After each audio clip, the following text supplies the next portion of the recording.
Hey y'all, what's up? We are back for another video. Today we are talking about five things. I wrote some notes. Five things we did to build a successful marriage. And there were many things we've done. We've been married for over 27 years. Many things we've done over the years. And we just jotted down a few today to share with you to, spark some conversation for you, get you thinking about some things, all that jazz. So, like I said, I jotted some notes down, which I'm reading on my iPad here. So, one of the first things we did was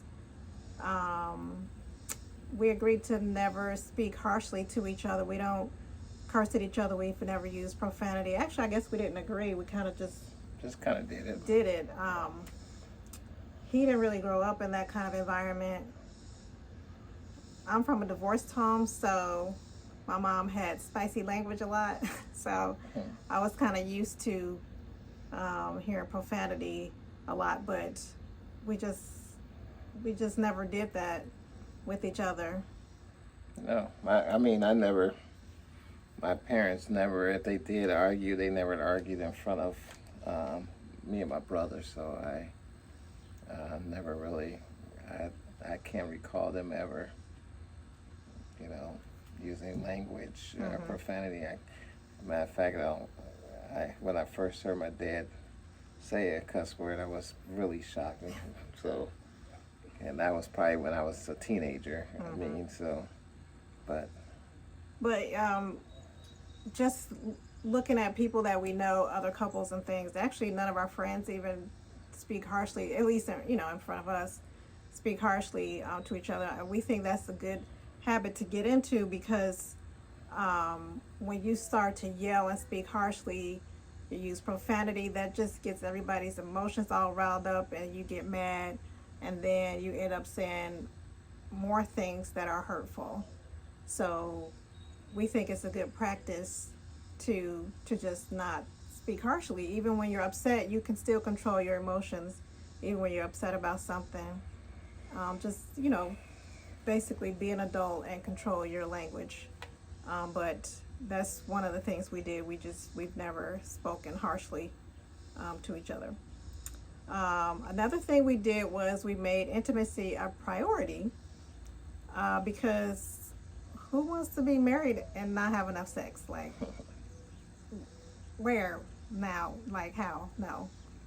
We heard older, well, I did anyway, older relatives and stuff complain about, I wasn't supposed to be in the room, but they'd be, grown folks talk and just complaining about their relationships. And of course, when you hear stuff like that, you're like, I don't want to be married. Like, you're supposed to be having sex with your spouse, so fix that, But because of that, we made a conscious effort to not let that be a problem.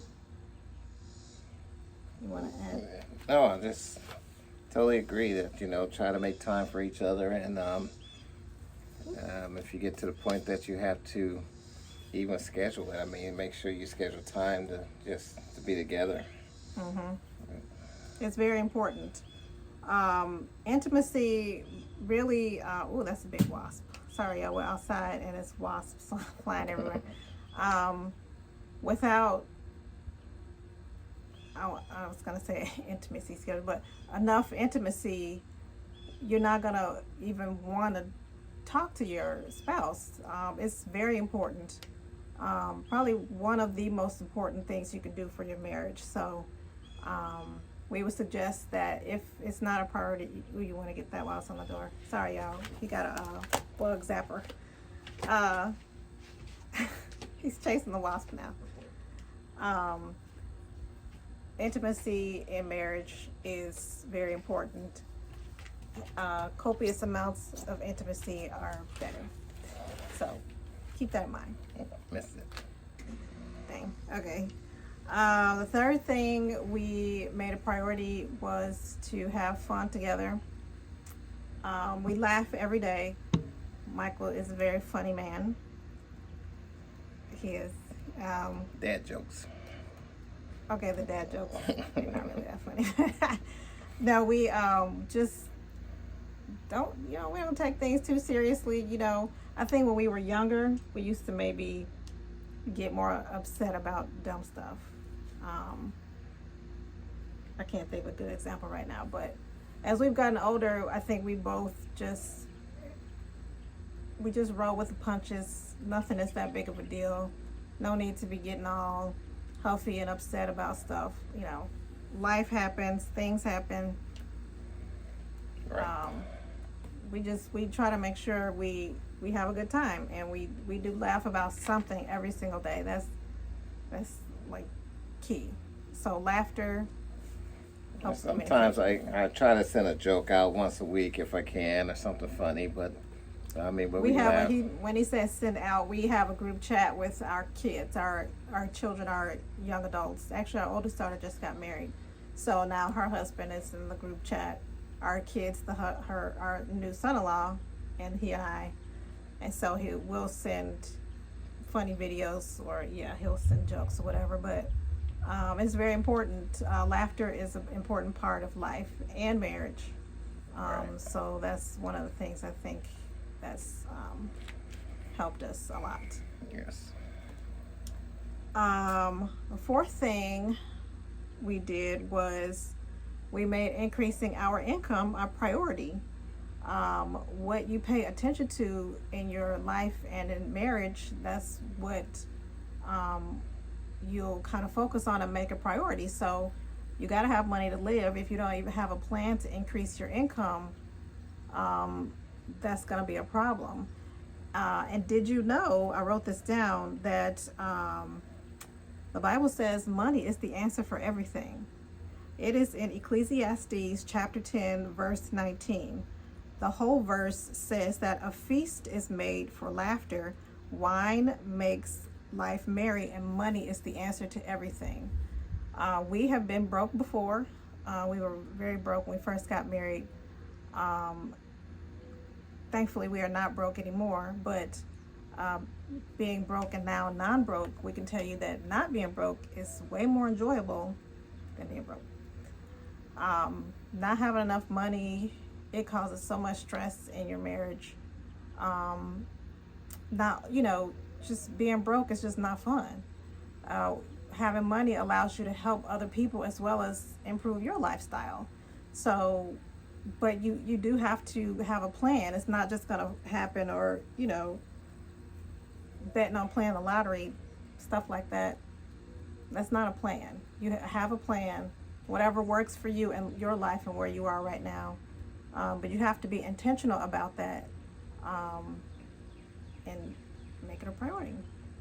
And then the fifth thing, which is related to what we were just talking about, making income a priority, with regards to money, is we've always been open about money. So we have a joint account for all of the household bills, and then we have a his and her account, so that we can spend money however we want. We don't have to discuss it with each other.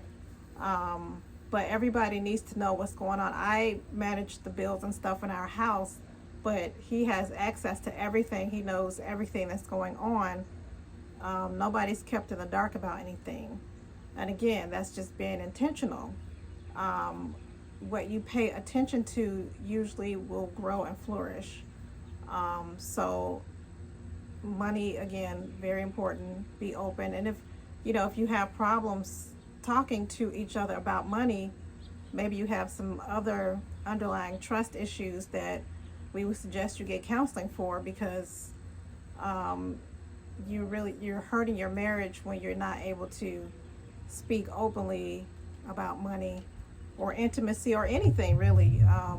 And it does take total trust to have all these things kind of work together. But those are just a few things that we've done over the years that helped us to build what we think is a successful marriage. Like I said, we've been married over 27 years now, and we have a good time every day. We want everybody to have a good time. Yes. In your marriage, it doesn't have to be hard. You do have to work at it. You got to put in a lot of work. It's a lot of work, but it doesn't have to be hard. Just be intentional about it. Anything else before we? No, I mean, just like she said, I think marriage is you make it what you want it to be. If you want a successful marriage, you will work it. Have a successful marriage. So I mean, you'll put in the time and effort to make it successful.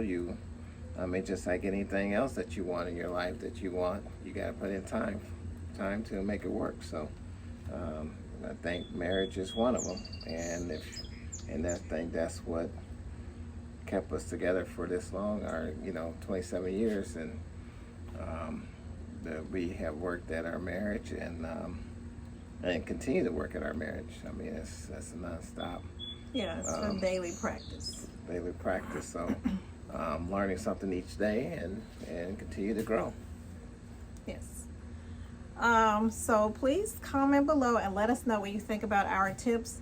Do you have any other tips? What do you do to help keep your marriage happy and peaceful at home? Our goal with our channel is to ultimately spread positive messages about marriage. You hear so many negative things and so many videos about how somebody cheated, somebody did somebody wrong, and everybody is not in that space. Thankfully, we've not had any of that drama, and neither have any of our friends that we know of. So that's the goal. We just want to help people to have the best marriages that they would like to have. So we would love to hear your comments about what you do, what we've talked about here. And if you like this video, please share this video. Please subscribe to our channel and hit that thumbs up button. And we will keep making content for you. So thanks for stopping by. We'll see you next time. Thanks.